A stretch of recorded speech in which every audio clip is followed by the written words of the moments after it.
motherfucking views. Views. Views.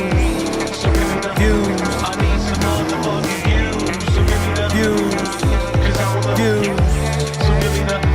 I need some motherfucking views. Don't we all just want to be internet famous, making videos in our basement, 6 figures ad revenue? It's so cool to be PewDiePie or Ethan Klein.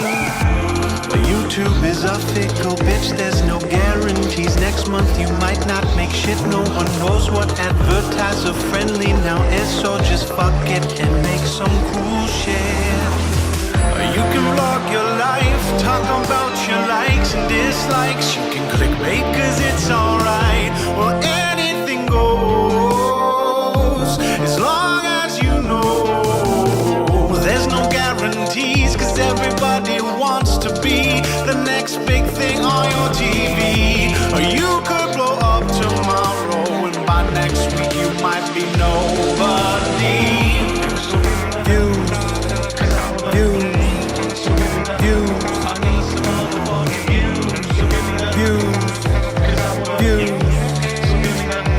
I need some motherfucking views.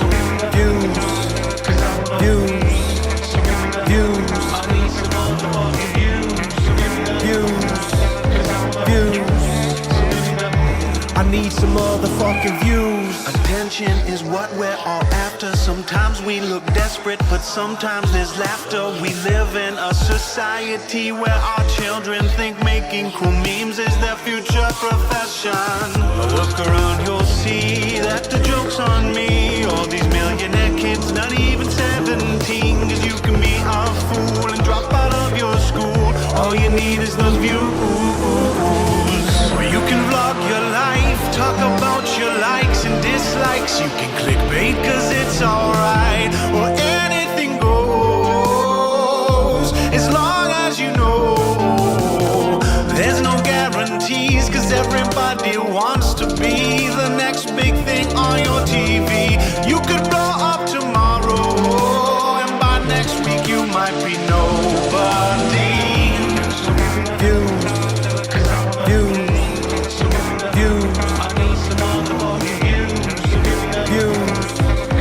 Views.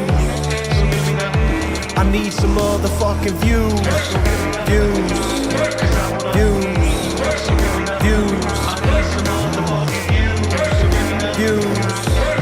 Views. I need some motherfucking views. So give me the, cause I want the, so give me the, cause I want the, so give me the, give me the, give me the motherfucking views. So give me the, cause I want the, so give me the.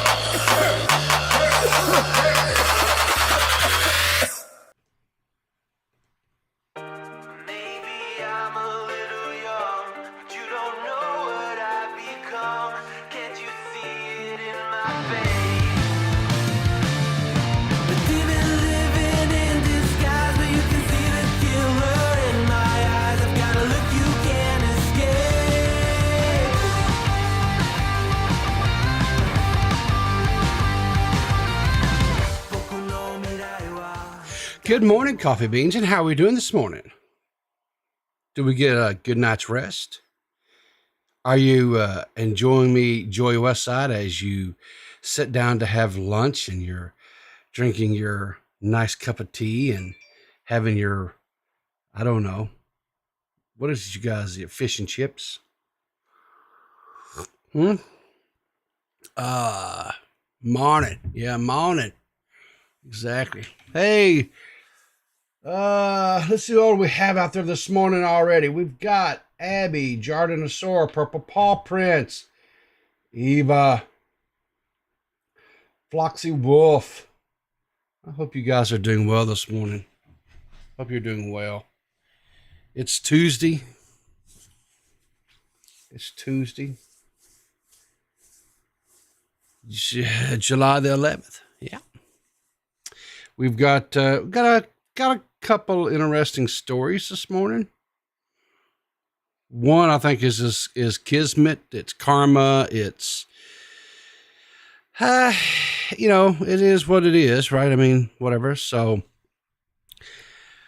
but before we get into our stories, just remember, guys, when life gets complicated, Just drink more coffee. Coffee is the solution to everything. Always. If you've got a friend that's going through some rough times, you sit down with them and you offer them a hot beverage. And that hot beverage should always be coffee. You sit down over a nice cup of Joe, and you guys can solve all the problems that they're going through right then and there in life.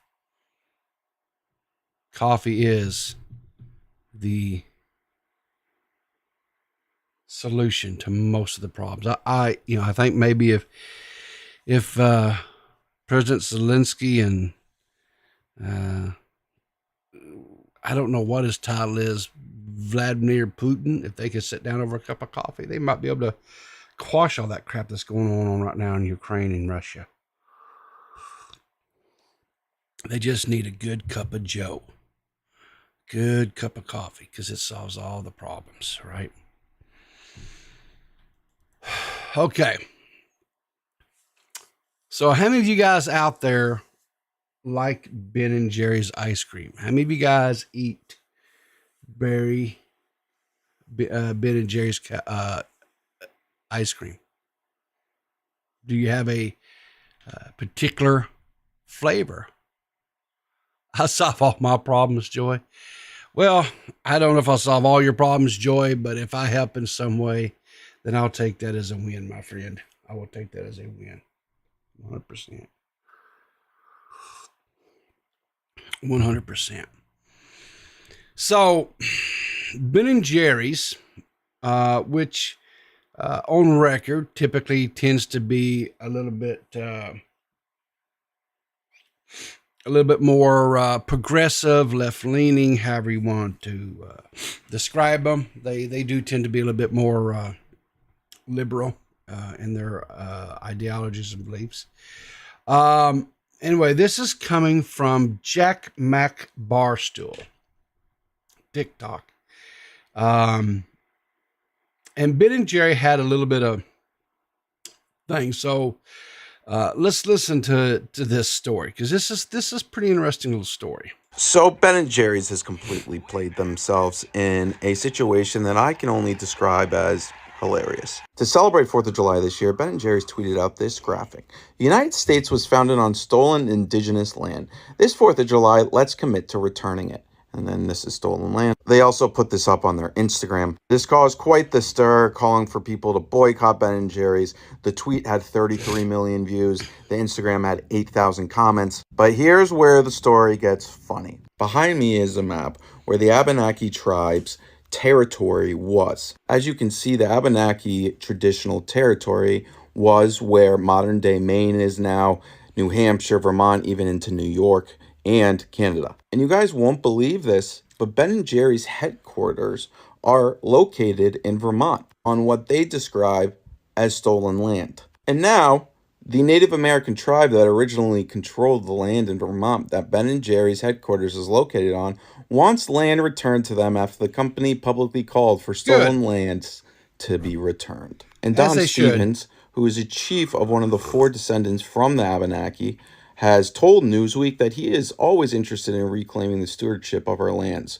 But the company has yet to approach him. So, yeah, Ben & Jerry's has not made any moves towards giving back the land that they now own. It appears that Ben & Jerry's message put out on July 4th was not very well thought through. But there will be some good that comes from this, because Ben & Jerry's surely will donate the land that they own back to the Abenaki. Because, I mean, companies like Ben & Jerry's, they lead from the front. Right? Right? I think. You played yourself. So, this, boys and girls, right, is what we call, once you listen to this, this is a phrase you need to become aware of. It is called symbolism over substance. What does that mean? Well, symbolism over substance is when you have a organization, a company, whatever, that pearl clutches and puts forth this big narrative that sounds really nice and sounds really beautiful, but when it gets time for the old rubber to hit the road, as they say, they're nowhere to be found, right? Kind of like what we discussed on Clear as Mud Sunday when we talked about the Creator Clash 2. There was a lot of pearl clutching. It's for the charities. It's for the charities. And that what it really wound up for was a big bag grab for all the competitors, $460,000. Don't forget that figure. And so they could have a little party afterwards and deal with their trauma. Right? But it's for charity. This is another example of this, right? Now, were the indigenous people of North America, right? Were they mistreated? Without a doubt. No question there, right? Were their lands taken from them? Again, without a doubt. But what you have to remember was when the Europeans settled on what is now called the United States, these native tribes that existed, right, they were constantly in war with each other. They would raid into other territories because it was a struggle over fighting for the best hunting grounds, going where the food supply was the most plentiful, right? So this idea that we stole their lands, we just had bigger guns, right? Now, what was done to them subsequently was horrible. No argument for me on that at all. The way they were treated, okay? The way that they're still treated in a lot of ways are horrible. But a lot of the stuff that's going on nowadays to indigenous people, especially in the United States, is not so much it has anything to do with the government. It's the tribal leadership within those. Don't believe me? Look into it. They're not allowed to even own their own land. The tribal leadership won't allow the Native Americans to even own their own land. They're given a plot to live off of. They're not. It's horrible. There's some really good documentaries out there. So anyway, so let's move along. But I found that really funny that this progressively forward-thinking company like Ben & Jerry's is out here calling for the return of land to the indigenous people. And then it turns out that the indigenous people said, hey, that's great, give us back the land. And then they went mute. They went silent. I thought that was pretty funny. And by the way, while you're sitting here, if you haven't done so, how about you hit that subscribe button, smack the little notification bell, so that you will get alerts when I go live, which is every Monday or every morning, Monday through Friday, 7:30 Eastern Standard Time, unless something happens and I'm not able to do a stream that morning. I go a little bit later on Saturdays. I go at 8:30 Eastern Standard Time. Gives us all a little chance to sleep in, maybe just a smidge. And then, of course, I do a podcast with my co-host, Seth and Gigi Hartz, on Thursday evenings at 8 p.m. Eastern Standard Time, and then 5 p.m. Eastern Standard Time on Sundays. So don't forget that as well. This next one, this one's kind of a cute little story. So this couple gets married, and they have a llama. And as you can see here, the llama is given a tuxedo and is, he's a best man. So here's some pictures of the wedding. This is wild. It really, truly is wild. But you can see here that, the llama's standing with the rest of the I guess the groomsman. Yeah, I think that's the proper term, groomsman. That's a drama llama. Exactly, Max. That is a 100% a drama llama. 100%. But I thought that was kind of cute. That was kind of funny little segue. So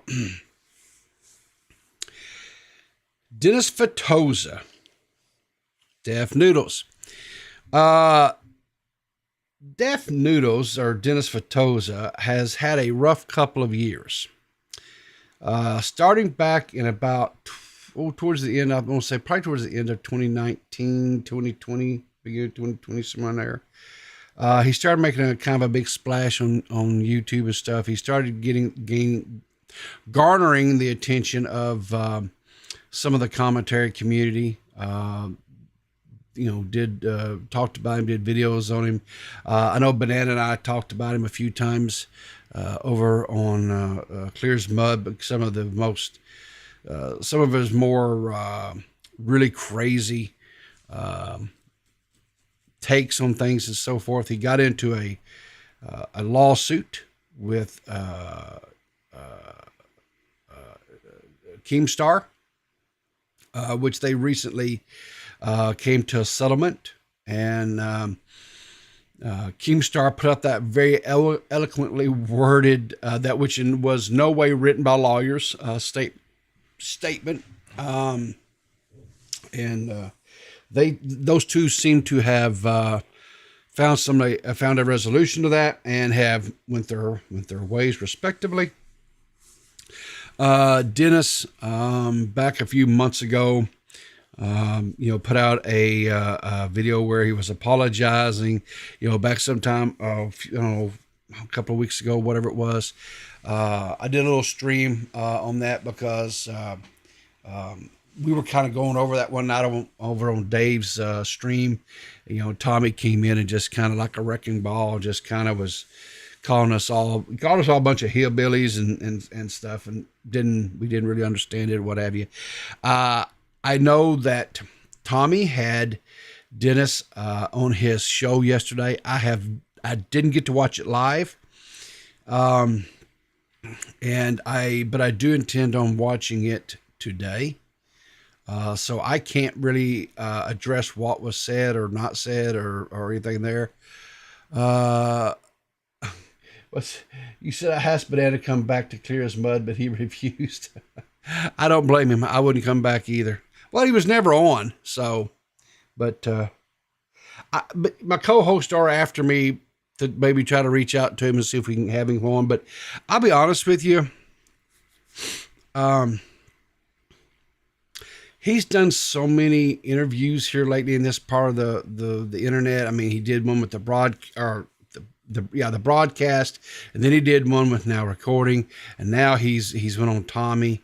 I haven't seen what Tommy and what was discussed there, but just from the conversations that he had with the broadcast and Now Recording, honestly, I don't really know if there would be any new things really to talk about. And I feel like, even without watching Tommy's stream, I feel like any of the gaps or whatever that could have possibly been missed by those two channels, I feel like Tommy would have covered all that. So anyway, I need another man on the podcast. Too many women. I don't know. I think right now we're doing okay. I think I hold my own with him pretty well. But anyway, but Dennis, like I say, Dennis has kind of been doing this, I don't know what you call it, redemption tour. He's been, he's out here, like I say, he's having, I would say for the most part, pretty mild interactions with people. But a couple of days ago, some tweets came out and was put out where there was some interaction between Let's see here. Let me do something here for a second. Hang on, let me back up. Where is... hang on here. I gotta find the... I thought I did not have it. Let me see here. Never mind. Okay, I do have it. All right. I didn't think I had all the tweets, but okay, I do. All right. So, Dennis, when he was doing his, and I don't know if he's still doing the comedy club or not. I think they've taken a little bit of a hiatus on that. But he had a couple of gentlemen that he was collabing with, doing these comedy roast shows. Though that would be Stephen and Corey. And Stephen, and I know Corey was on his podcast a few times on his YouTube channel, but Stephen was there on a fairly regular basis. There was there was even some controversial things that occurred. There was a time where the young lady came in and did the strip tease act on Stephen, and there was they had a wardrobe malfunction, I think is a proper terminology. I think a boob popped out.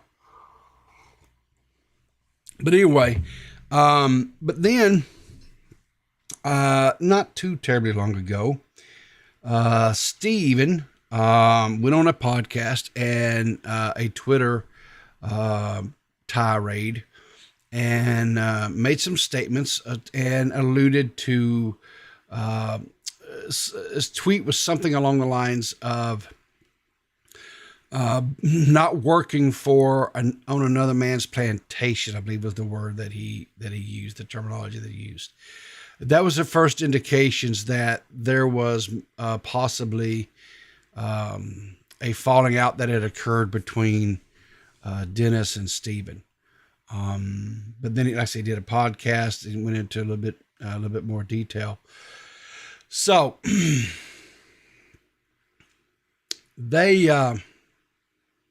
Dennis puts out some tweets here recently. So this first tweet that we're going to go into, this tweet was from July 9th.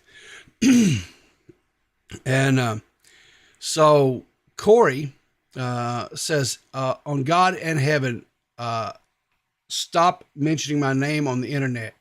You too old for this, brah. I'm not going to tell you again, Deaf Noodles.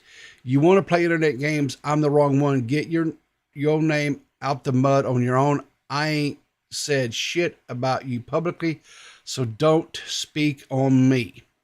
Okay. So Dennis quote tweets this. Okay. And says, here's the deal. I suspended your show. Then you guys created a fake narrative that I fired you and didn't pay you, which you know is false. Then I don't hear from you for months until today when I speak out with the truth. And then you send me this threat via voice message. For everyone wondering why I never spoke out before, this is one of the reasons why. So this is I guess a text message back and forth between Dennis and Corey. Says I can't read. Of course, this is because it says the studio are suspended until further notice. We are doing a new year reevaluation of all productions, and my assistant will reach back to you at a later time about future opportunities. Stay safe. Peace. The latest episode of the podcast you filmed here will be dropped in your folder later today. And then, of course, this is to play this voice memo that was attached to this. Think I'm playing if you want to, nigga. So I don't know, honestly, if that would be considered as that in itself would be considered a threat. I think it's maybe more of a warning, possibly. But the tweet that Corey put out, I think definitely has some hostility behind it. Well, what is the kind of the cause of all this? So this is Steven. He says, for all of you out here, first of all, you're not a producer, a comic, or any of the sort other than a former porn star. How would you know what helps comics? You think clubs are booking people off clips from that club? That Cheers energy was brought on by Corey and I for it to be totally flipped on us. Well, this is in reference, this tweet here is in reference to Dennis's current girlfriend. And then Corey comes in, he's quote tweeting this Alexa Ames. Alexa says, and the two of these are the same night. Get out of here with that. And I'm not for sure exactly what this was all about, but Corey says, girl, I don't know you. It's the same reason I've sold out shows since, and y'all have struggled to stay afloat because Dennis on his second business loan. And are you the girl that was banging on the window at 2 a.m. trying to fuck this cornball or some new e-girl? Either way, stop. Y'all gotta break even. Then he goes on to say, Dennis quote tweets her again saying, she's saying, LOL, and how's your YouTube channel going, bud? Dennis says, Dennis is the one needed YouTube and digital content. That's his main source of income. Y'all cornballs got verified profiles, 6-figure followers, and selling pussy and couldn't pack out them shows. But the fat boy doing 50 views on YouTube had y'all packed Monday through Friday. So, of course, he's all these. He says, I think it's really sad that Steven and Corey have resorted to slut shaming my girlfriend because I shared the truth about their time at the club. That being said, I've already invited Steven to call in on stream on Tuesday to clear the air. Corey would love to set up a time to discuss this with you too. Just stop attacking my girlfriend.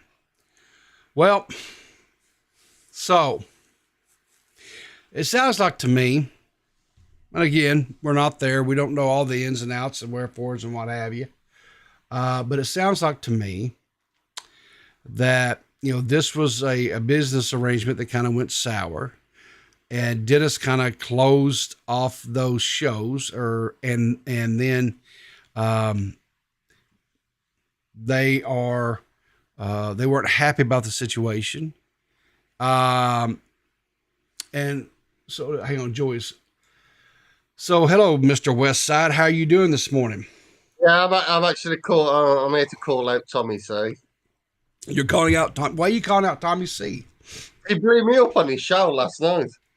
He blew you up? You got the nuke? I got the nuke. Well, that's not necessarily a bad thing. Some people look at that as a rite of passage. So, What happened? What happened? I don't know. I got really drunk and started talking to Deaf Noodles when he had him on his show. Now, why did you do that, Joey? I don't know. Why is my name Joey? Who knows these things, Well, I thought that you were kind of trying to dial that back a little bit in your life. That you were. I did, but there's still like once or twice a week, where I like to indulge. Yeah. Come on, Reeve. We're men. We like to have a drink now and again. Well, I don't think there's anything wrong with having a drink every now and then, but you might want to. We all like to crush 18 cans of cider on an evening now. No, we don't. No. I don't. I'm good with having maybe a cider or two, and that's it. I'm done with it. So, but no, you can't handle it. You can't handle the session, Reeve. That's why. You think so? You don't think I can handle it? Yeah, that's why your woman came to me. She wants a real man. You might be surprised what I can handle, Joy. You're not on my level, Reeve. I agree with Seth in chat. You're not on my level. So. I'm not on your level? Yeah, probably not. Probably not. But I tell you what I can do. I could beat your little puny ass in a fucking arm wrestling contest. No, you could, mate. Oh, Because of please. banana- I could because beat of your banana- fat ass. I could beat your fat ass right now. Oh, please. If Banana sat there and windmilled your ass like you were a rag doll in his little toothpick body, I would break your arm off. I'm going to be truthful about that night in London. I let him win because I felt bad for him because he was going through a bad time, so I let him win. He was going through a bad time. You took pity. So you're saying it was a pity win, right? It was a pity win. It was a pity win from the banana. Okay. Joey's actually being truthful. What was that, Seth? You kind of were muffled there. Joey's being truthful, dude. He's being Yeah, truthful. exactly. Eat his ass. Okay. All right. Whatever. Yeah, I'd slap you around now, Riff. I would beat the shit out of you, to be honest. Well, I tell you what, you got the easy part of that equation done. What? Why? Oh, you ran your pie hole. You got the easy part done. It's backing that shit up that's the tough part. Man, I'll back it up. I'll back it up like your wife backed it up on me.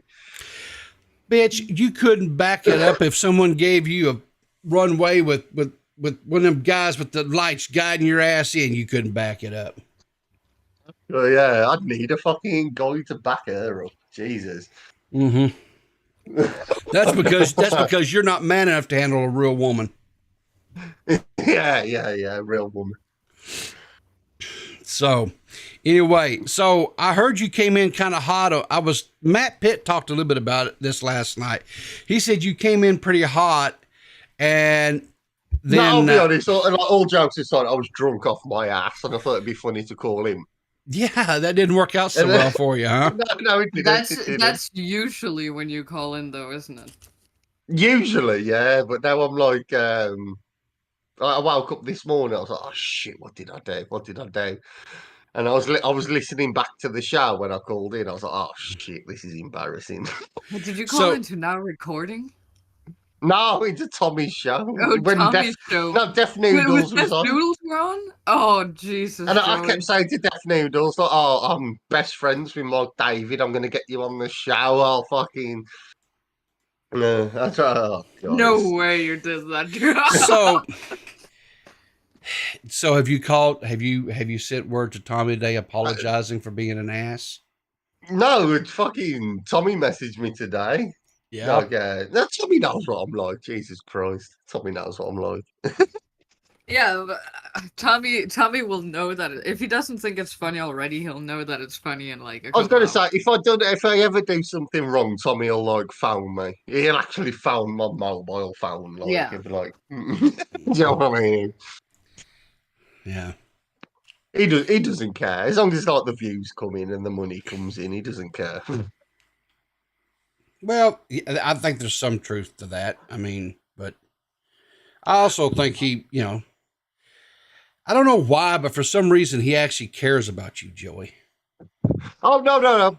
We are friends. We are really good friends. We care about each other. Yeah. I was talking about the show aspect of it, like, you know what I mean? Yeah.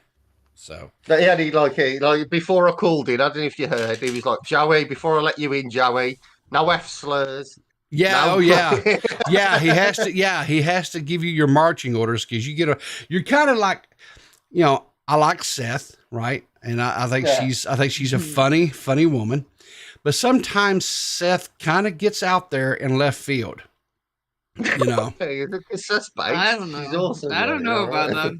Oh, I do. I 100% know about that. I just think that you don't understand. Like, I think me and Joey's humor is so beyond you. That's what's happening. Yeah. No. See, here's the thing. I 100% understand the humor, and I don't think you do, Reeve. I think you're too old. No. See, that's where you're wrong. And I appreciate it, and I do find it humorous. The problem is YouTube doesn't find it humorous. And that's the problem. We're playing in their sandbox with their toys. And you could always switch over to Kick or Rumble. Yeah, you could. I'm just saying, if a black person can go in here and say the N-word, why can't I say, kike? Oh, Seth, you know why you can't. Oh, I just did. That's actually a serious question. I've actually meant to mention this to Tommy. Has he ever considered like moving over to like Kick or Rumble? Here's the Because like, I know Kick's taken off. Rumble looks like a really good platform at the moment. Like, do you know what I mean? It actually looks decent. So that's kind of an interesting conversation. And D-Max and myself have been having extensive conversations about all these things, right? Yeah. And here's what it all boils down to. Rumble, Kick, both could potentially become really valid challengers to both YouTube and Twitch if they have. But here's the thing, right? They're kind of still an upstart. They don't have the history or the longevity. And here's the biggest thing. It's like I was telling D-Max, because the whole thing is you're trying to say, okay, I want to make this a means by which to make a living and survive off of making content, right? I'm going to be harsh here. You're never going to make money off ads because you don't get the viewership. I'm going to be on, but you will make money through downloads. So why doesn't it make more sense? Correct. It's the same with Tommy. So why not switch over to like Rumble? Because he knows he'll retain the viewership. Does he though? Does he? I think he does. Well, okay, so it was like the old adage, right? You don't want to put all your eggs in one basket, right? That's the smart play. You could simulcast. Don't people? I forget what you call it. Simulcast. Simulcast. Sure, you can. If you're partnered or affiliate with Twitch, you cannot, right? So if someone's on that, I'm not talking about Twitch. I'm talking about like YouTube and Rumble. Can you not stream on both platforms at once? Sure, but Rumble you have to pay to do so. They do not have a free tier where you can stream to them. If you want to do live, it costs money. Yeah, it's like it's like $10 a month. So I mean, it's not like a substantial amount of money. No, that's one down now. Do you know what I mean? That's one. Yeah, that's not. It's not a substantial amount of money. But here's the thing, right? And like I say, I do believe if they continue with the head of steam that they have, so they're because Kick is getting some really big streamers, right? Yeah, I really like Kick. I've started using it a lot. I've started using Kick. I watch a lot of. So I've started watching like poker. People play poker on Kick and everything. Okay. Like I've really started using it. I think Kick is a way better option than Rumble. Yeah, the Kick is. Well, I like the interface. I like everything about Kick. I think it's a brilliant platform.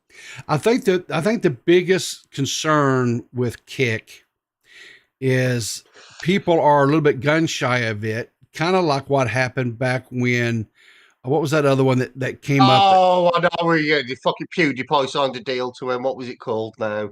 Well, it wasn't just PewDiePie. It was like Ninja. Fuck. What were Ninja did it. Yeah, no, not Ninja. No, I'm not talking about that one. I'm talking about the other one. It was like alt-right. Mixer, Mixer. No, I'm not talking about Mixer. What was the one PewDiePie signed to? It was like an alt-right. No, it was like an alt-right platform. Like, I don't know. I don't know about that. No, oh God, what was it called? You could send you could send lemons. It was called lemons instead of like super chats. You said lemons. Anyone in the chat who knows? Could you please? No way.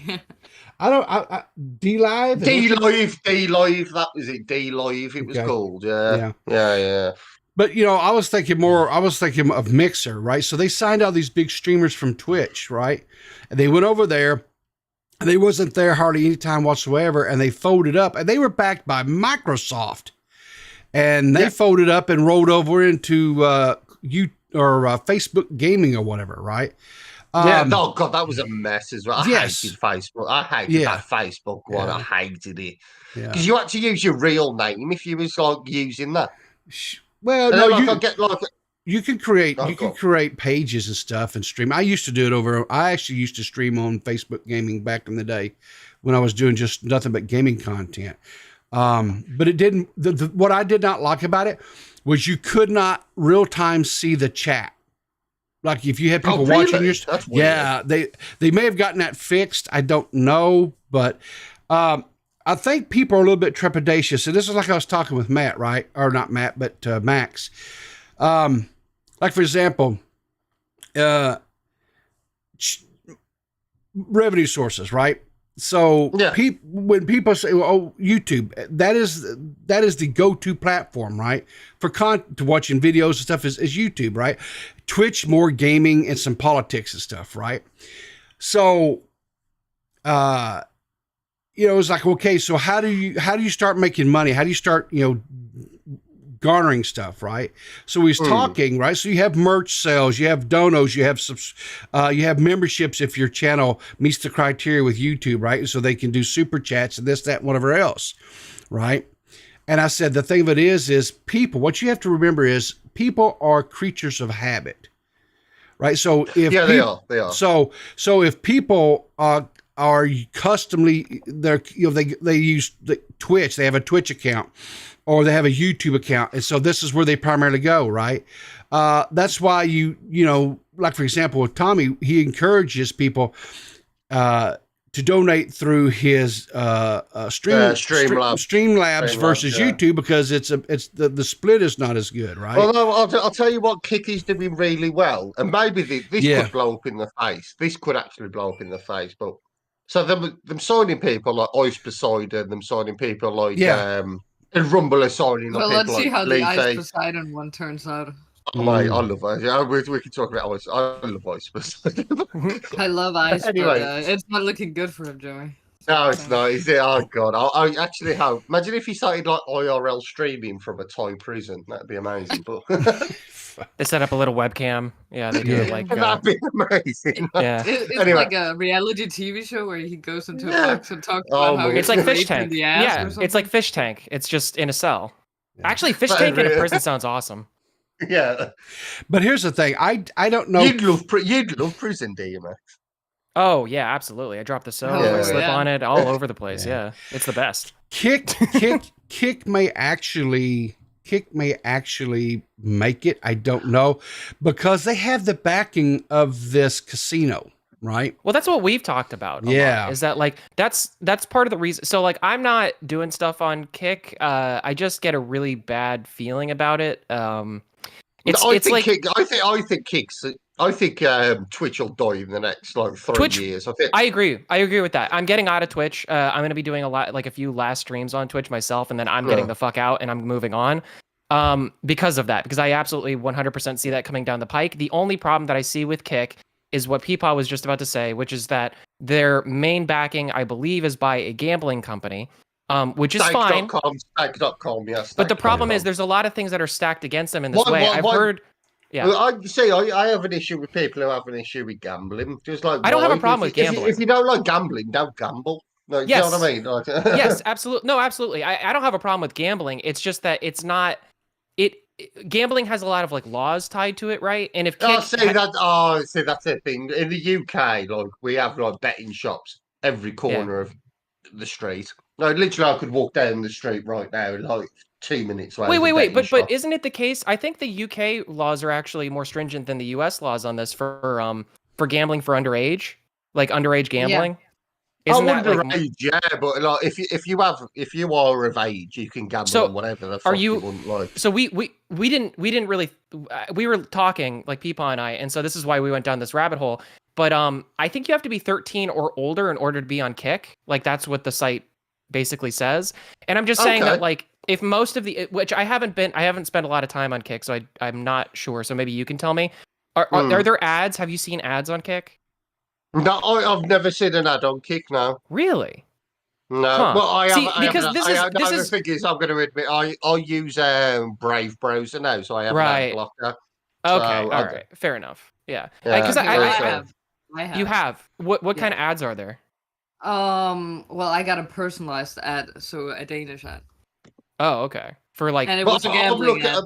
It was a gambling. I'm looking at the top. I'm looking at the top streamers now. Ice Poseidon on Kick right now is live with 11,000 people watching. I mean, that's a lot. That's a lot. I mean, okay, but what about they also have XQC? Like, come on. Yeah, and he where else can you get your in-depth reactions? to The Dark Knight. Well, There you go. since XQC was brought up, he recently got and Kick as a whole got some heat because under his Reddit, the casino that is behind Kick was advertising on his subreddit, and there was some outrage and uproar about all that. So, yeah. See, that's what I'm talking what's about. What's interesting about the XQC thing is I think he clarified that his deal, like the $100 million, does not involve the gambling side whatsoever, compared to like Aiden Ross's contract, which I think did involve the gambling stuff. And even like Rice Gum recently, even though he decided to sign on to Rumble, he clarified that if he were to sign to Kick, he would be required by the contract to, gamble for about 30 days? Yeah. Wow. Really? See, this is okay. It's just because but it depends heavily on the person though, because they signed fucking Nakamura or whatever, and he's never gonna gamble. Like all his content is like chess. See, but this is what I'm saying is like this is I look at all these factors and I'm just sitting here thinking like how does all of this work with a 95-5 split? Like just business wise, like business model. A lot of money from that. Incredibly lucrative. No, but what I'm saying, okay, it's also a crypto gambling site too, so they make a lot of money. Okay, and that's fair, but what I know at least about the gambling scene, because I have people that I have people that are very close to me that work in like event gambling, like high end poker tournaments. Oh no, it's nice. And they always are operating pretty much on like on zero. Like if they make any money, it goes to people. It doesn't go to the company. So what I'm saying is that like these companies by and large are mostly like they're very lucrative, incorrect. sure, but they're also very incorrect. risky. And so what I'm saying is that like tying a company like this to something like that. It's true. That's just true. No, that's incorrect, D-Max. So, like, with high-end gamblers, so what companies will do with high-end gamblers, they'll find, like, a really good poker player, and they'll say, we'll stake you 50%. We get our money back plus another 25% of what you earn. And you keep the rest. Do you know what I mean? I'm not necessarily saying I guess what I'm implying is not necessarily that like they're not lucrative or that people won't get their money or whatever. I'm saying that there's a big potential for lawsuits in regards to a lot of these types of things. I'm not saying they should. I'm just saying there's a lot of really. Where's the lawsuit coming from? I don't understand that. Well, I'm trying to think about how to what laws are they breaking? Like they're not breaking any laws. No. I'm not accusing them of breaking any laws. I'm saying, like, for Kick specifically, what I'm saying is that if they're tied to a parent company that is doing stuff that is on the edge of maybe what is legal and what is not, which I don't know. It's just speculation. I'm just saying these are the reasons why I haven't gone into it because I don't know. I want to suss that out. You could go on stake.com right now, and it's like a perfect legitimate website. I'm not saying that gambling is not legitimate.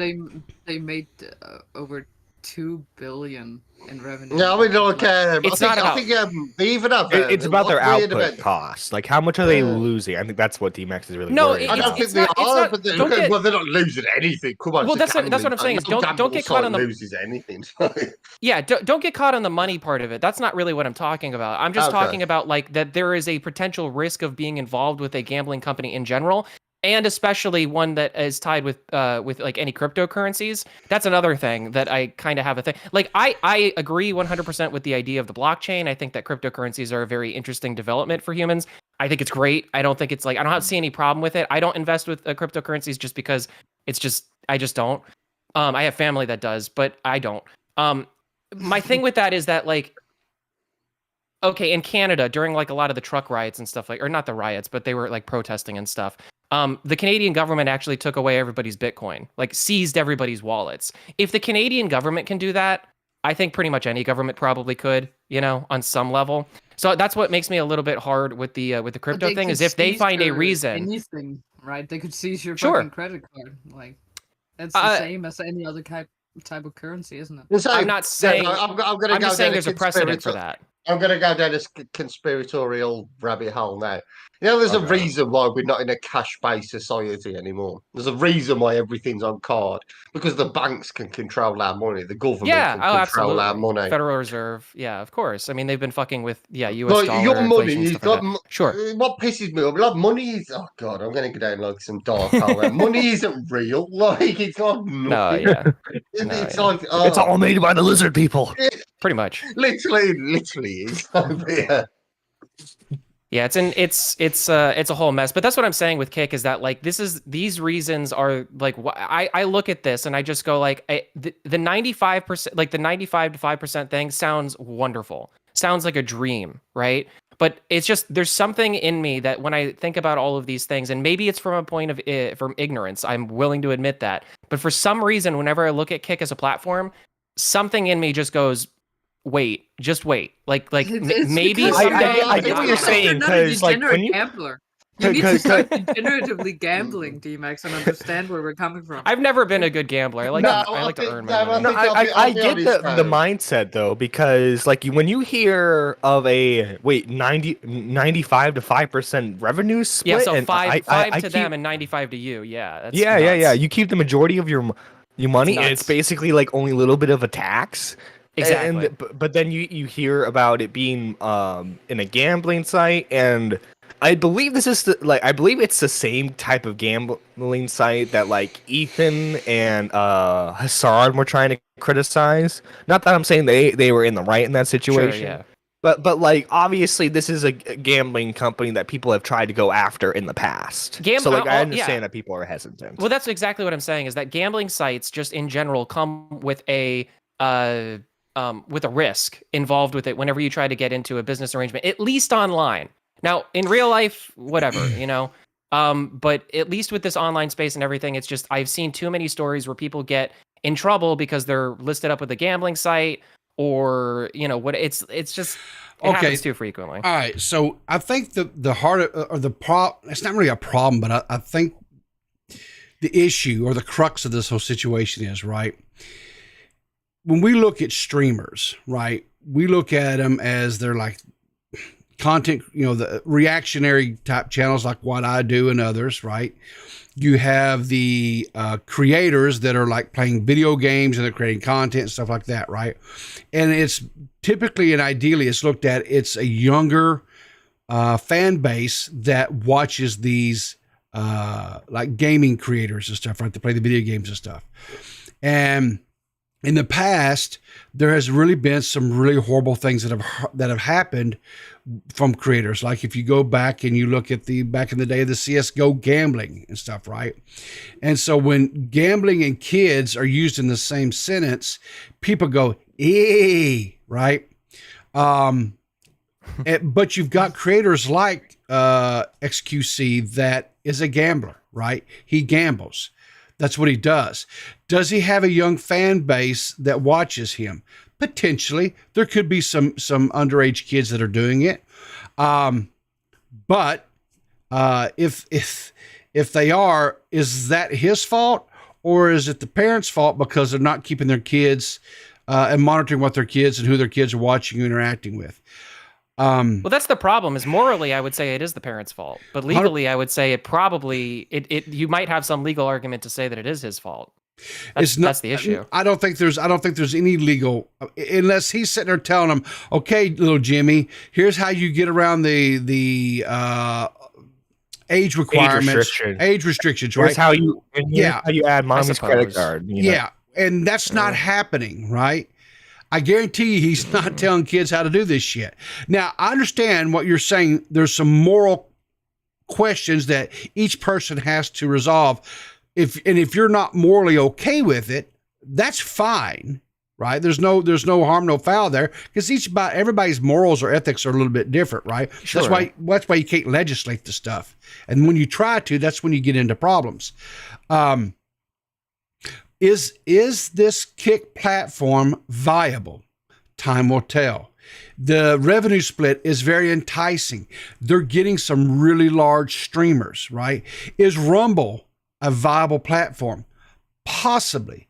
The only downside to Rumble right now is if you want to live stream and be able to do all that kind of stuff, it is a pay to play type scenario. But again, $10 a month, that's one dono for most people, right? So yeah, again, well, I'll say I have paid and I plan on playing on there. Okay, and that's fine. I do plan on doing Rumble streams just to try it. Yeah, that's 100%. That's fine. So the bottom line is as a creator such as Tommy, myself, because, you know, there was a time not too long ago that I was really pissed off about I got a DMCA strike because somebody wanted to claim 2 seconds of a video that I did. Yep. And I was like, hey, you you stole those 2 seconds. Yeah, the fuck I did. And then my whole gripe and process, a problem with YouTube, right, is that I, as a creator, as someone on their platform, right, that draws people into watching. Now, I'm not some of these mega streamers like Dr. Disrespect that has thousands upon thousands upon thousands. I love Doctor. I love the doc. But, you know, I don't garner. I don't even have hundreds of people watching my streams. But I feel like that we are like bugs on the windshield of YouTube, smaller creators like this, right? And so someone can just come in, especially if they're a larger creator, and they can make these allegations, and YouTube just says, "Yep, okay, fine," and they don't ever question. They err on the side of the rando. They don't err on the side of the creator. No. Yeah, and so I'm like, you know, this that to me is such bullshit, right?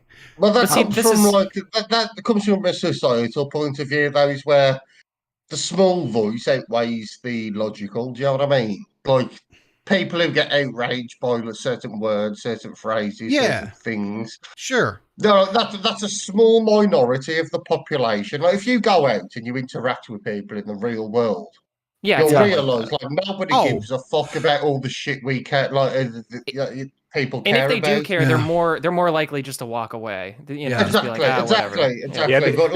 The average citizen does not care if Colleen Ballinger did blackface or greenface. No, it's not like that. It's not even that. It's like nobody cares if like a certain like sports athlete said the N word or anything like that. Yeah. Nobody cares. Do you know what I mean? Like, who cheated on their wife, that kind of thing. Yeah, nobody cares. It's entertaining.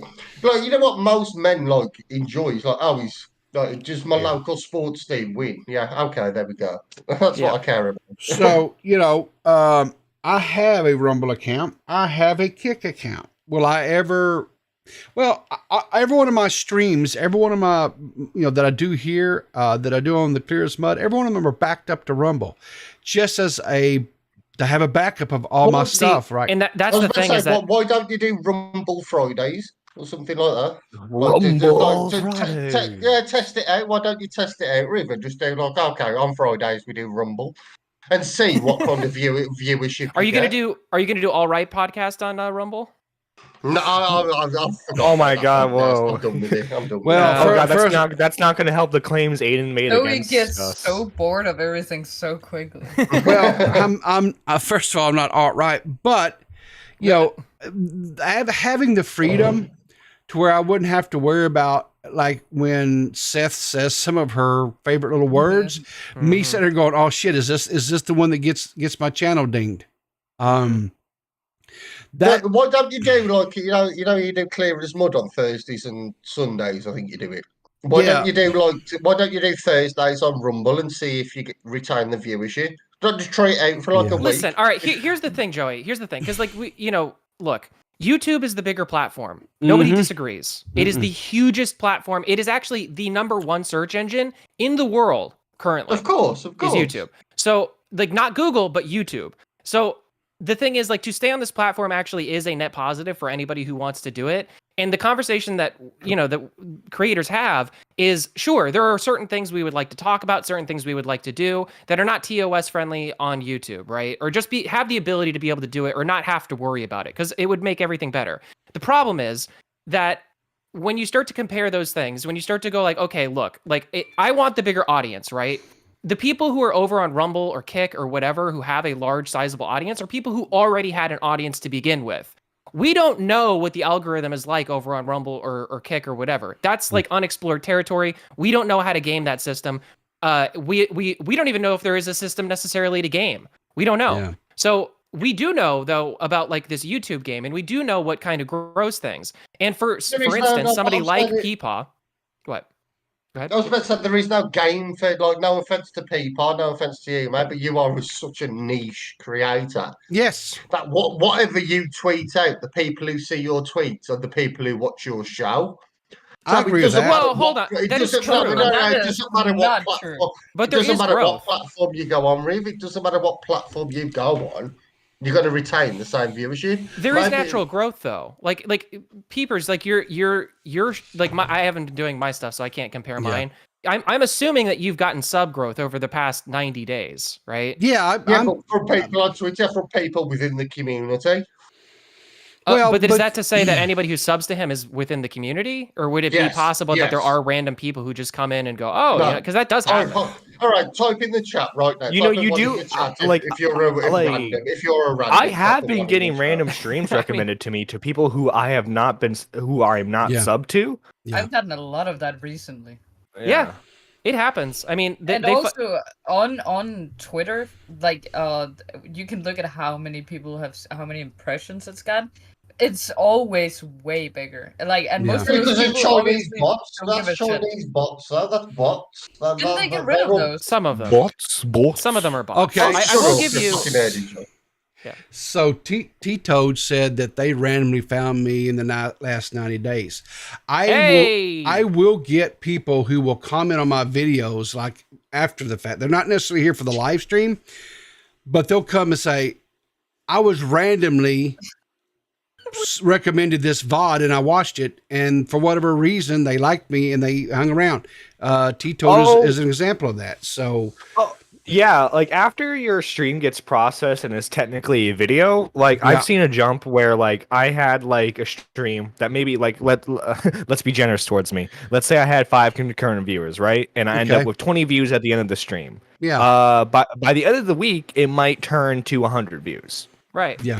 Because algorithm. And you could say that's bots or whatever, but like I mean, those are numbers. Like those are like pulled numbers. Like versus like over on Rumble, I think it's not going to be necessarily comparable because there's just not as many people on the platform, not as many bots. I think this argument is.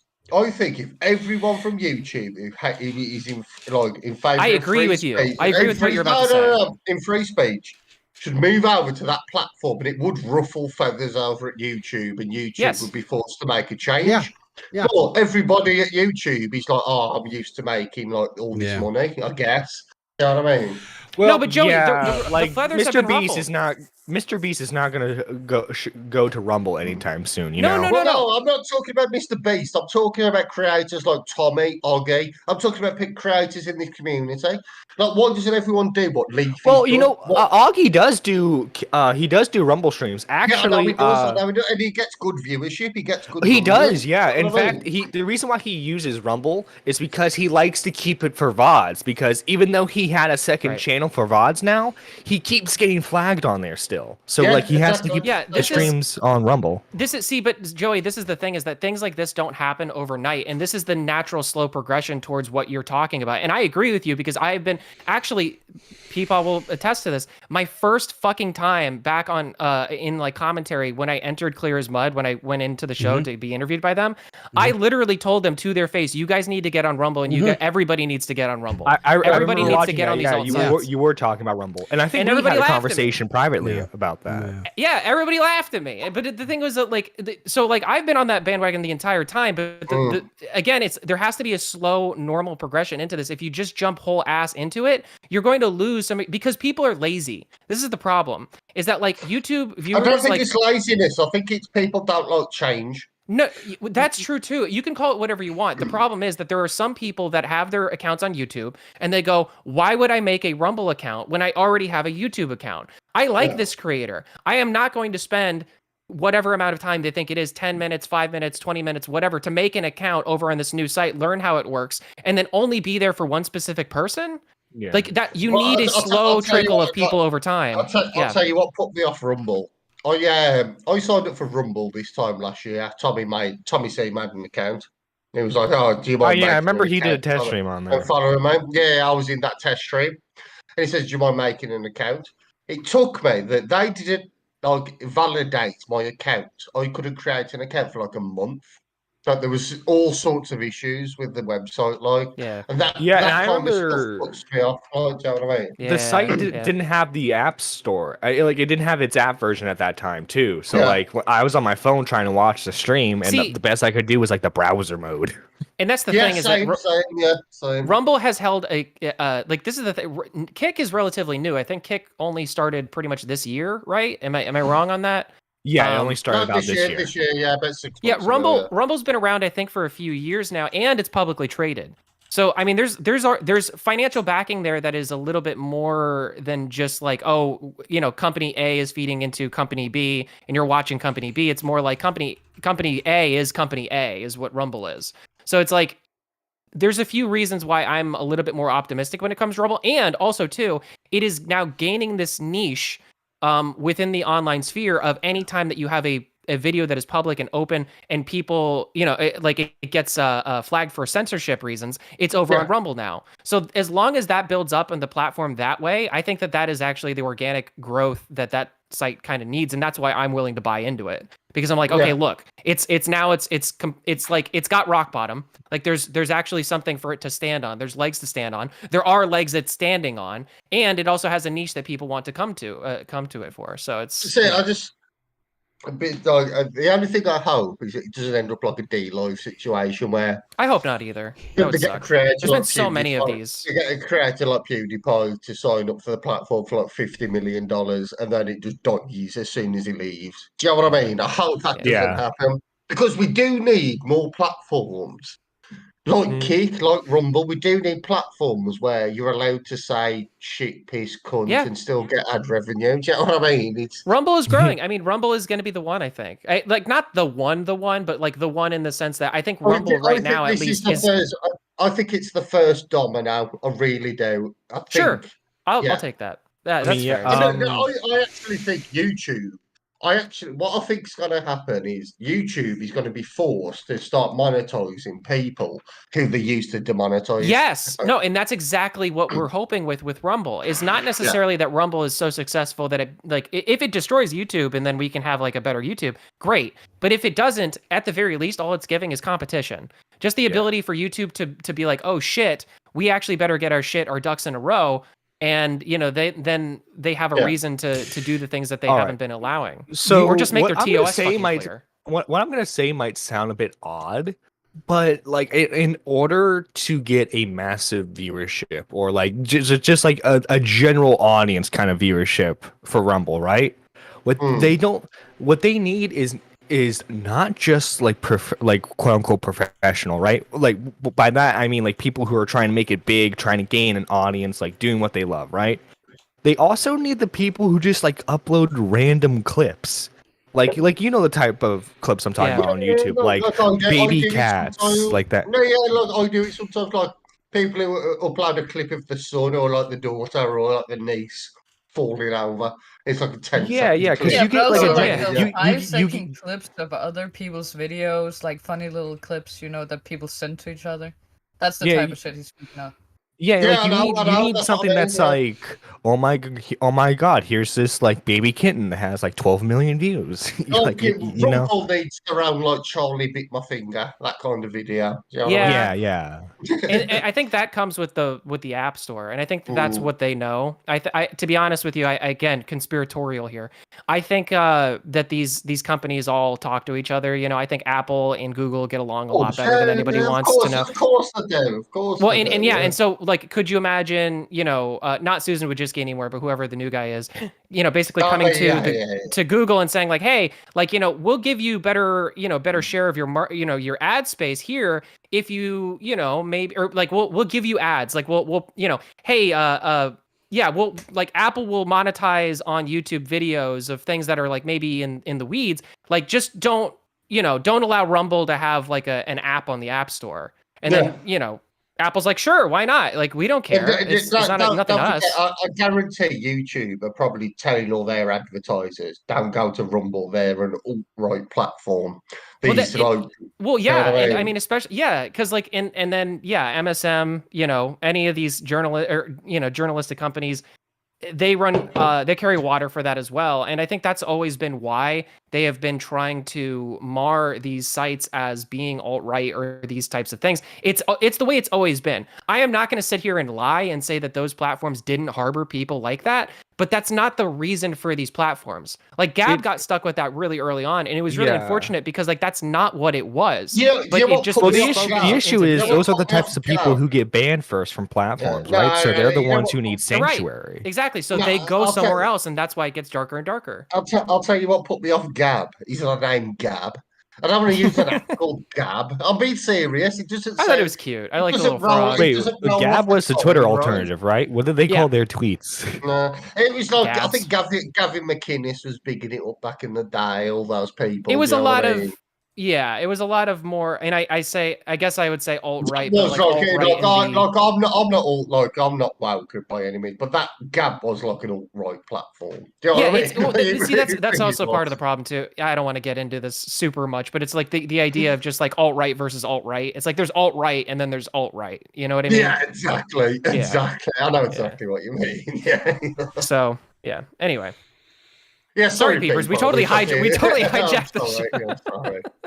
Well, I've thought about this because, like I say, D-Max and I've had several conversations and stuff, and in a moment, I've thought about things. What I actually honestly see is I see Kick being a direct competitor to Twitch because it's so similar. Yes. In layout and everything. Rumble is probably going to be more of a challenge to YouTube. Yeah, because of the fact that you can upload videos and then stream as well. Exactly. Well, so the thing with YouTube is, like my dad uses YouTube. He doesn't even know what YouTube is. Yeah. But he still uses it. Do you know what I mean? Sure. It's that ingrained in people. Sure. So, I'm going to say, YouTube pops up. Do you know what I mean? It's my mom Rumble never pops up. Yeah. My mom, who just turned 75, right? I will go up to her house and she'll have YouTube on and she'll put on one of those YouTube videos that's like several hours long and it's like got, like a scene. Maybe it's a river with some sort of like music. Oh yeah, like calming noises, ASMR type stuff. Every Christmas, I always put the log fire video on. That's crackling log fire. Do you know what I mean? I love it. So the thing of it is YouTube is so ingrained in our society, right? But to answer your thing, Joy, going and doing like a stream 1 or 2 days a week or whatever is something that I have contemplated. Would I go and just to see what is? Yeah, just to see the numbers. You know what I mean? So you're right. If I put out a tweet and say, "Hey guys, a couple of days a week I'm gonna be streaming over here," how would my numbers translate to over there on that platform? What would you could do like Rumble Wednesdays, you know what I mean? Rumble Wednesdays. Well, I'll let me just do this. Let me show you guys something, and I've done this once or twice, but I'll do it again. It's no big deal. This is where is this at? This here. I'll share my screen with you guys. Okay, so this is Rumble, right? So if I go out here and I look at I go to my content, right? So everything, like I said, I've already got. Automatically it's parsing, loading up, right? So it's not just my stuff, but it's also clear as mud and stuff, right? But if you look here, I get views. They're not like a lot. Like some of them get more than others. Like my Gideon, it got 11 views. The Ico and Tipster, 12 views, right? Las Vegas invaded by aliens, 9 views. So some of these things, but like for example, some keywords, right? Like there was one here where I was talking about where was it? Where was it? I was talking about Aiden Ross or something. That one, like because I guess it had Aiden Ross in the name or the title. It got like Hassan Parker punks Aiden Ross, 46 views. There you go. What you could do also to slowly like transition the audience into Rumble streams is just start multi-streaming on YouTube and Rumble. Yeah, we spoke about that earlier. We spoke about that earlier. It's hard. Okay. The multi-streaming thing is hard just because chat. It's like you don't want to favoritize anybody. So Sure. When there's multiple chats, things get a little bit hairy, and that's what. To bring Ice Poseidon back up. That's what Ice Poseidon does. He simulcasts on YouTube and Kick. YouTube and Kick. And what you do is you pin the chats against each other. Whoever donates the most at the end of the stream is your favorite. There you go. Well, it's like your children. Okay, but here to do that, the way I understand to be able to do simulcast, that's another service that you have to pay for. Yes. To be able to stream to both, and you can through that simulcast, that third party website. You can have both chats at once, in your. Oh, really? Aggregated? Yeah. That's cool. It aggregates. And it'll have, like, if it's from, like, for example, if you're doing on Twitch and YouTube, it'll have a little, if it's a chat from YouTube, puts a little YouTube icon. If it's Twitch, whatever. So there are ways to do it. It's a free plugin, though. You can get a free plugin that does that. Part of the reason why I haven't done that either is because a lot of my, like, when I do my live streams and stuff, I have these little commands that people can put in chat that make things trigger on my show, and that's dependent on timing. And if I were to do that, that would add some more delay and make it kind of harder for my audience to engage with that. It's just, I like the low latency aspect of it. I like the fact that, like, it's only a 1 second delay for my audience. So, like, there's a few reasons why, because I've thought about that as well. I'm affiliated on Twitch, so I can't do that even if I wanted to. But at least when I'm streaming on Twitch. But yeah, I mean, there's ups and downs. I mean, the reality is just that if we could find one platform that was able to do it all, like, that's why I'm like I hear what you guys are saying with the whole, like, Kick being a competitor to Twitch, and I do believe that's what they're going for, and I think they're doing it really well. It's just that I have a lot more faith in Rumble because, again, it is a live streaming platform. Just because they have it right now to be where you have to pay money in order to live stream, I don't think that will always be the case, or at least I hope it won't. There might be some way that they can make that work. It being $10 is an indicator to me that probably won't come until, like, much, much, much later, like a few years down the line. But I just, for right now, I think that, like, Rumble is a really good, at least for me, Rumble is a really good platform that just does everything that I would need. And I don't need to worry about it, because, like, with Kick, it would be like I live stream, but then where am I going to put the VODs? I think, can you do VODs on Kick? Is that a thing? Or you can. It's like how Twitch does VODs, so, like, it goes away. Oh, okay. It's just like, no. Is it like Twitch, though?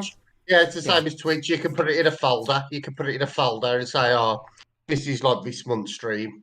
Does it stay up because on Twitch, your VODs only stay up for 30 days? No. You can save your VODs. Oh, that's cool. No. On Twitch, like, I follow. See, this is what kills me about Kick, is that whenever I learn more stuff about it, that's cool. I just go, but how are they doing that?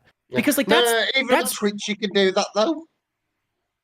No, because they changed it, Joey. So now it only stays up for so and so long. I think if you're affiliated or partnered with the platform, your VODs stay longer. In fact, I think if you're partnered now, it stay permanently. Do you know where Brad Walto is? He used to be PewDiePie's editor. Seth probably knows him. Mm-hmm.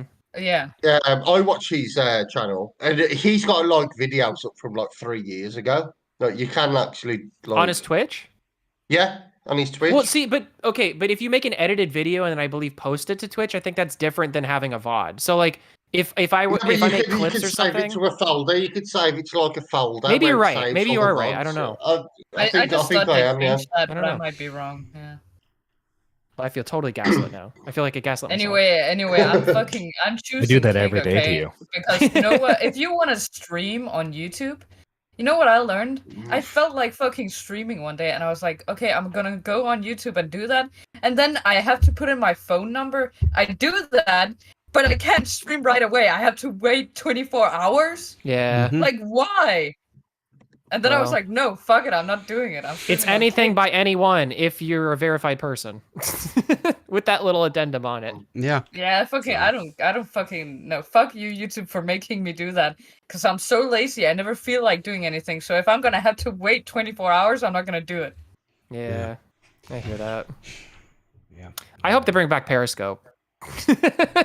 That's another thing that everybody's been talking about is Twitter growing as a platform for video, which obviously they're making a pull for because they just added the highlights feature. So we'll see what happens there too. Because if they any bring of these back torture. Torture has gone pretty out of style recently. That's true. I mean, isn't where's that what we're talking about right now? Waterboarding? Yeah, I mean, Chinese waterboarding Chinese waterboarding is like new style. I want the old style. Well, that's what Chinese waterboarding is what it feels like when I hear you burp on Clear as Mud, but, I guess we'll... I did it like 4 times, so you're welcome. I know, you even stopped the show so you could, note about one. It was Listen, wonderful. okay, we're eventually going to get that audience that likes that Seth burp, and they're going to donate every time. They're going to be fucking degens. They're going to be absolute degenerates. At some point, we're going to sell special clips of me burping, DMX. I don't get it. Sell it? You're going to sell it? Eventually, there's going to be... It'll be smell-o-vision. I think you're talking about the jars. Like, she's going to sell jars of her burps. Jars of her... Oh, okay. And it'll be then, Streamer Girl... then I'm going to have to go Streamer to Girl you'd buy it, wouldn't you, you fucking freak? Oh, all right. Maybe I would. All right. Don't call me out like that, all right? Mate, just more so that I can have some, I drank it in London. It's all right. You drank... Wait, you drank it? You drank my burps? Yeah. Wait, what are you talking about? Oh, gee. Peapod, what is your show turning into? What are you allowing right now? I don't know. But I am going to try to finish up my show. I do appreciate you guys calling in. Have a great day. That's all right. You guys have a good one, all right? Peace. All right. See you guys later.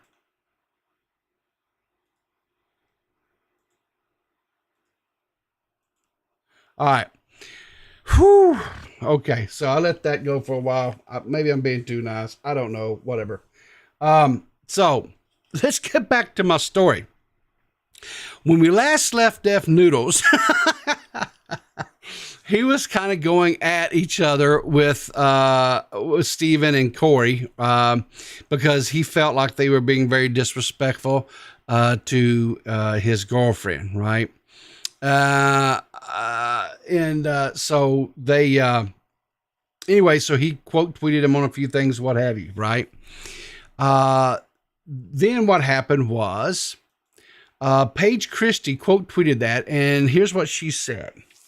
She said, for someone who spent so much time with, you don't know how they speak at all. Nothing said today was slut shaming. Call anything from OnlyFans to stripping, selling pussy because it's selling sex. And she is an ex-porn star, so contextually it makes sense. Play with me if you want to is the equivalent to leave me alone. I'm not joking. That's not a threat. You really don't understand ebonics, and it's weird to see considering how you frame these men for farm these men for content for so long. Who stood 10 toes with you against Salvo when he went to ambush your event? These who were calling them people on their blatant racism to you, a Brazilian man. These dentists by association, the whole internet was calling Steven Skid Row Steve because despite all the controversy, he was there standing by you. Did Steven get in his feelings and go on a podcast? Yes. And maybe that's where he fucked up. But this right now with Corey is mad, unprovoked. He was the light of your show. Everybody loved him. Positive energy and vibes every time. Everyone looked forward to when Corey would host. I remember when Corey and Steven were constantly trying to focus on anything but the hate they were getting by proximity to you, my dude. Trying to get you not to respond to the drama. That would cause more people to keep dragging the name of your brand down. I mean, I didn't get Corey getting assaulted outside. I mean, didn't Corey get assaulted outside your venue? And maybe parting ways is what you need to be on the up. Sometimes a fresh team and perspective is all that is needed. And if at best these men were unprofessional, smoking weed all the time in places they shouldn't, the culture wasn't indicative of that. You sat and watched Steven roll up and smoke on your show several times. You gave out weed at the shows, allegedly, so I heard. So it's weird that the boss is airing people publicly as almost as if to blame that part of his social faux pas on the men who supported and were heavily involved in the content at that time. Dennis, you called everyone who even had an iota of criticism a hater. who you were no longer catering to. You told your audience to fuck off if they didn't like it, and they did. It's wild seeing history rewritten in real time. Y'all acted unprofessionally. The difference was that you had something to lose. Anyway, I hope y'all stream this because I want to know why you decided to cancel a show rather than just make a dude pay for it. So, I think there's a lot here to unpack.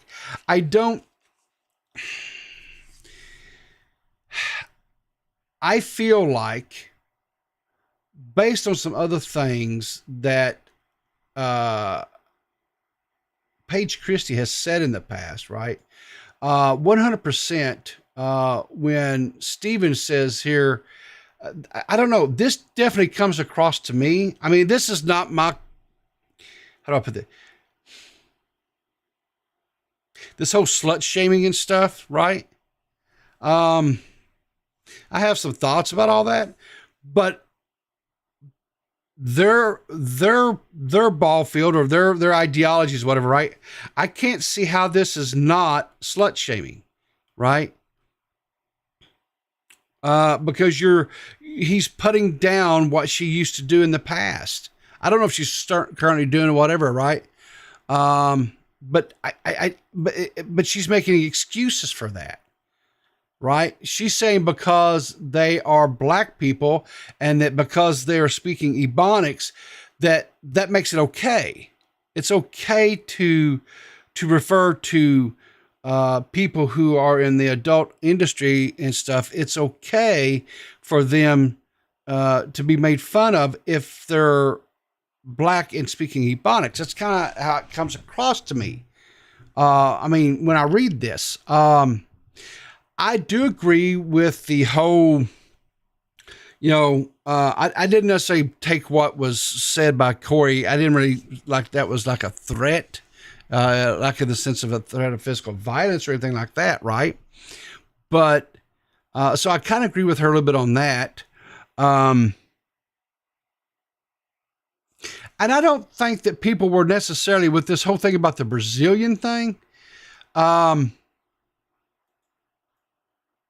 don't know where this is coming from. I know there were some discussions, because Dennis was talking about he was born, he's part Brazilian and whatever, but I don't remember people making fun of him because he was from Brazil. I don't remember anybody doing that. So that's a little bit weird to me. So I don't know why. Anyway, they were there, with the whole thing with Savile and so forth. As far as the smoking weed or whatever, I'm pretty sure that's like legal in California, right? So I don't know why that's a problem, or whatever. The bottom line is, this statement about how it's so weird that the boss is airing people publicly. Well, I don't remember Dennis saying anything until after they started attacking his girlfriend. And I think 100% Steven slut shaming, right? Making fun of her being a porn star. I don't.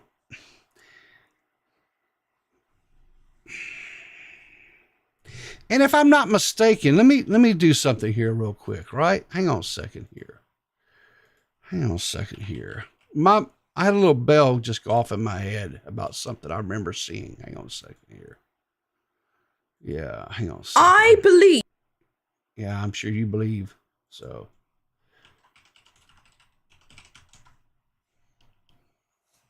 Yeah, here we go.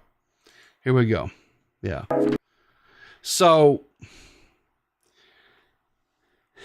Yeah, I remember watching this video. She put out a video. This video was made 4 months ago. She made a video and it was called Deaf Noodles and the Magical Negroes. And her whole video was all about the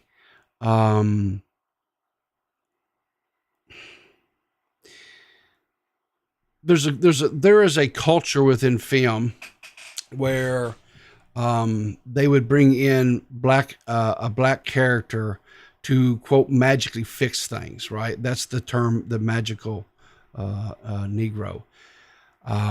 And she equated that, because if you look at this thumbnail, right, she equated Deaf Noodles, right, to bringing in Corey and Steve, to quote, try to solve his problems, right, to give him validity. There was this video, I'm gonna have to go back and rewatch it, because she, if I'm not mistaken, let me just see here. Let me do real quick here. Transcript. And let's do a find. I think she's, yeah, here we go. Yeah, here we go. Recently on a podcast, Stephen had a lot to say about the relationship deconstruction between himself as well as Corey and Deaf Noodles, even posting online something to the effect of "do not work for somebody else's plantation." And whilst yes, it's pretty clear that Stephen was talking about working for somebody else's establishment, the use of the term plantation made me feel as if there was some racial undertones and some racial connotations. Was he talking about the plantation as a business, or was he talking about the plantation as a vehicle, a mechanism, if you will, to discuss the fact that Dennis had utilized the skills and expertise of two individuals of African American descent to uplift and bolster his own business endeavors? Because when you're talking about a plantation, you're truly talking about working for free. And that led me to a completely different theory. The theory of the magical Negro trope. And was it possible? So, yeah. So, I don't know. That's coming across to me like she's... I'm trying to get canceled. Yeah, whatever. Cancel me. That just kind of came across to me that, because even back then, right, I feel like that this is some petty Paige stuff, right? She has an axe to grind. I know, notice she immediately, guys, in her tweet, she immediately starts referring to Stephen and Corey as, N-words, right? And made it all about, and then again, this ties into her video. I don't know. It's kind of like she's coming across, like she's trying to imply, maybe I'm wrong. Maybe I am. Maybe it's kind of sounds like to me, she's kind of trying to imply that, Deaf Noodles was maybe a little bit bigoted and stuff. I don't know. So the solution is not to hire black people, I guess, nerdy. I guess, I don't know. I don't know what the solution is, but I just found this kind of interesting that, Paige is coming out swinging. And here's the thing, I don't know. I don't know if Dennis is, this redemption arc or whatever that he's on. I don't know if this, is this an act? Is this I don't know. Time will tell, right? But this, I don't know. This just seems to be coming. Well, as you guys know, I've had my own issues in the past with people alleging, me being racist and stuff, right? And this just, I don't know, this just kind of comes across a little bit like that, right? I've never seen anything from Dennis publicly where he has ever said or done anything. And I could be wrong. There could be something out there where there's something where he's being racially insensitive or he's saying something. But it just seems like to me, Paige has a history that anytime she has a disagreement with somebody and they clap back at her about anything, she brings race into it real fast.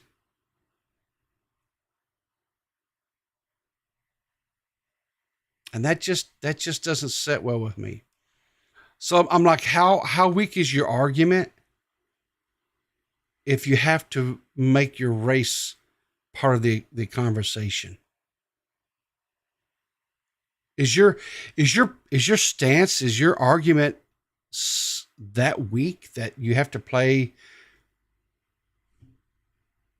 these really hot topic words these days?